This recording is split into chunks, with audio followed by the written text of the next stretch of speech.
So we have what has been described as a total reboot of Suicide Squad called The. They just put the word The in front of it. And as we know, it's not going to be Will Smith. It's going to be Idris Elba as Deadshot. I don't even know if Harley Quinn's going to be in it. I read something that's kind of iffy. Well, because she's going to be in Birds of Prey, right? Right. So, I mean, that makes me think that she's going to be in... I don't know. I feel like they wouldn't ditch the character just because of how overwhelmingly popular Margot Robbie's portrayal is of her. I still don't know why it's popular.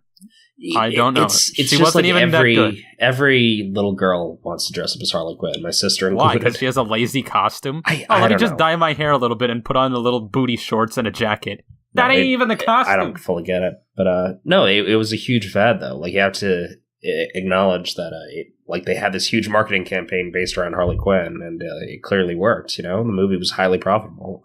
But, yeah, so, I mean... whether or not she appears in The Suicide Squad, I wouldn't be shocked if she did. I don't think they're going to recast her, obviously.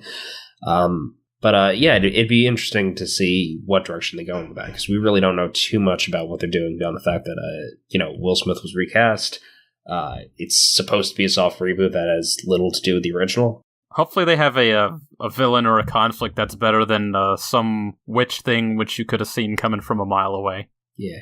Which I think she blew up anyway. Man, no. If somebody comes back, I want it to be El Diablo, the only good character. Yeah, I mean, he'd be a fun one. Yeah. So we have The Suicide Squad. We have what would I say? Black Canaries? No. Birds of Prey. What are the Birds of Prey?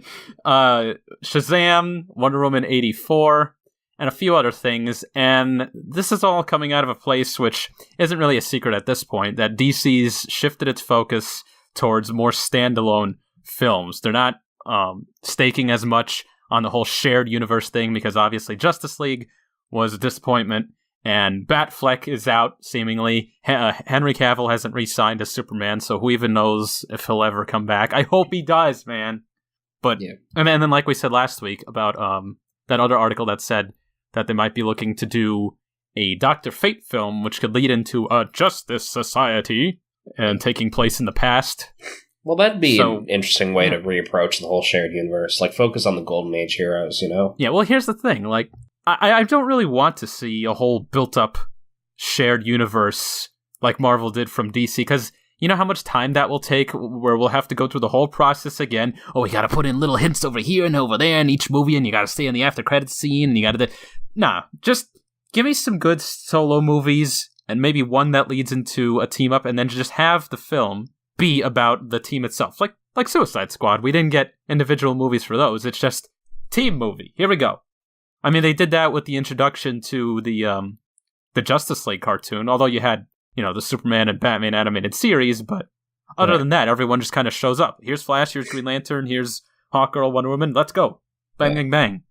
I think they could do that. They did it on television in a children's cartoon. I think multiple multi-millionaire Hollywood producers can do it in a major hundreds of $1 million budget film. Yeah, so I mean... Am I wrong here? So, I mean, it's not on our scheduled list of topics, but I think it's worth mentioning that one of the higher-ups at Warner Brothers, and again, I just skimmed over this. I don't know exactly who the guy is, but apparently he had some major reason. He was like one of the higher-ups who basically caused a bunch of the DC films to be cut down.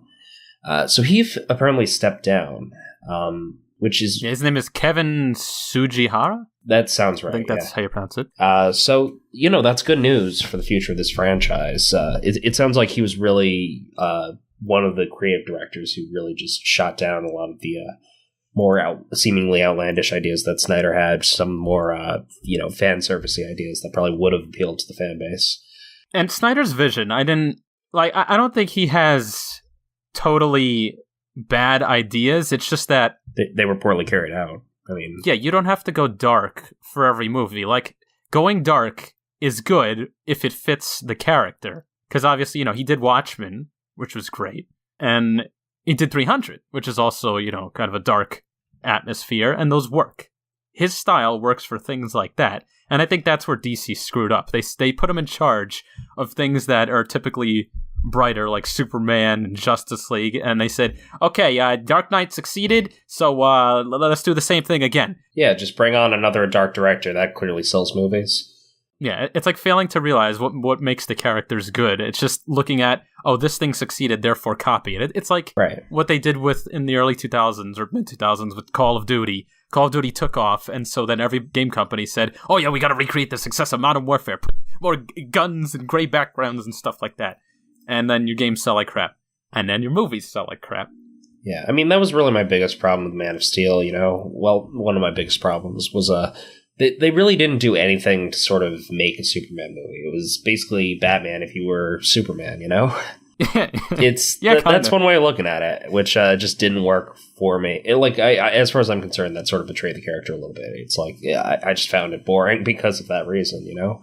Yeah, I guess I kind of get what you mean. Like, you want to see the happier world that it's more accustomed to. And I knew what they were going for. Actually, the first time I saw it, I have to admit, I did not like it that much because mainly the reason other people did. It was really, dull. But I saw it again, and, coming into it with a fresh expectation or maybe a lowering of expectations, I was like, okay, I see exactly what they're trying to communicate here. It's a dark world, and how does a character who wants to be optimistic fit into it? Yeah. Which, at the time, kind of made sense, I guess.